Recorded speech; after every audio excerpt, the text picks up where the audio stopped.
இன்றே டவுன்லோட் செய்து உங்கள் ஃபேவரட் ஷோக்களை என்ஜாய் பண்ணுங்க. ஜனனி உன் பொண்டாட்டி, அது மட்டும் இல்லாம இந்த குடும்பத்தோட வாரிசா அவ வயித்துல சுமந்துகிட்டு இருக்கா. அவளை எப்படிடா வெளில அனுப்ப முடியும்? அப்பா, நான் இன்னைக்கே முறைப்படி டிவோர்ஸ்க்கு அப்ளை பண்ணிடுறேன்ப்பா. சிவா,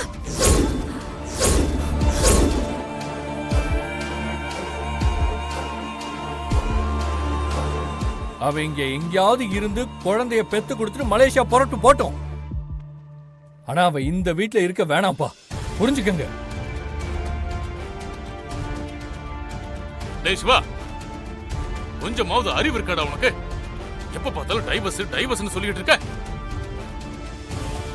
ஏற்கனவே ஒரு டைவர்ஸ் கேஸ் போயிட்டு இருக்கு, அதுவே இன்னும் முடியல, அதுக்குள்ள இன்னொன்னு அப்ளை பண்ணுமா? இந்த ஊருக்குள்ள நம்ம குடும்பத்தை பார்த்து சிரிப்பாங்க. இது பாரு, கொஞ்சம் அமைதியாரு.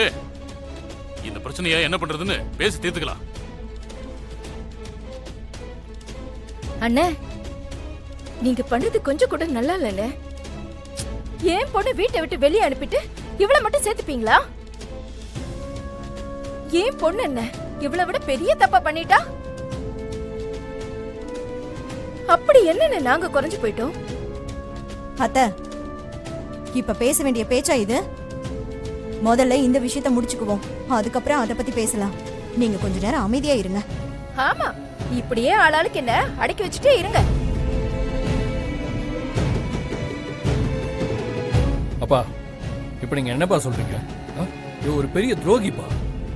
இவ கூட இனிமே என்னால வாழ முடியாதுப்பா. உடனே இவளை வீட்டை விட்டு தயவு செஞ்சு அனுப்புங்கப்பா. சிவா, உன் முடிவை நீ சொல்லிட்ட, இப்ப என் முடிவை நீ கேட்டுக்க. இத பாரு, வாழ்க்கையில எல்லாத்தையும் எடுத்தோம் கவுத்தோன்னு முடிவு பண்ண முடியாது. சில விஷயங்களை மன்னிச்சு விட்டு கொடுத்துதான் போகணும். அதனால இந்த விஷயத்துல ஜனனிய மன்னிச்சிரு. அப்பா, இவ பண்ண காரியத்தை நினைச்சாலே எனக்கு உடம்புல நடுங்குதுப்பா. எப்படிப்பா அவளை மன்னிக்க முடியுது உங்களால? வீட்டுல இருக்கிற எல்லாரும் அவளை நல்லபடியா பாத்துக்கிட்டீங்க. இந்த ஒட்டுமொத்த குடும்பமும் அவளை பார்த்து பார்த்து கவனிச்சாங்க. எல்லாரோட அன்பையும் வாங்கிக்கிட்டு இப்படி துரோகம் பண்ணி கழுத்தறுத்திருக்காள். நம்ம முதுகுல அப்படியே குத்தி இருக்கா. நாளைக்கு வேற ஏதாவது தேவை இருந்துச்சுன்னு வச்சுக்கோங்க, யாரு கூடயா சேர்ந்துக்கிட்டு என்ன கூட கொலை பண்றதுக்கு முயற்சி பண்ணுவாங்க.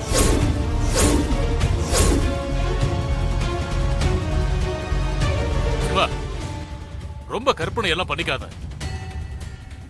ரொம்ப யோசிச்சா தலைதான் வலிக்கும். ஏதோ சந்தர்ப்ப சூழ்நிலை அவ அப்படி பண்ணிட்டா. அதுக்காக என்கிட்டயும் உன் அம்மா கிட்டயும் அவன் மன்னிப்பு கேட்டா.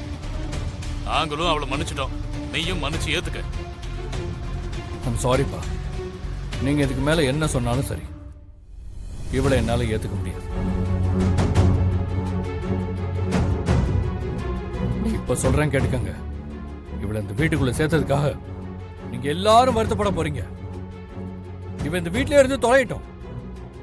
ஆனா யார் என்ன சொன்னாலும் நான் மட்டும் இவகிட்ட பேசவே போறதில்லை. ஏ ஜனனி, குட் பை.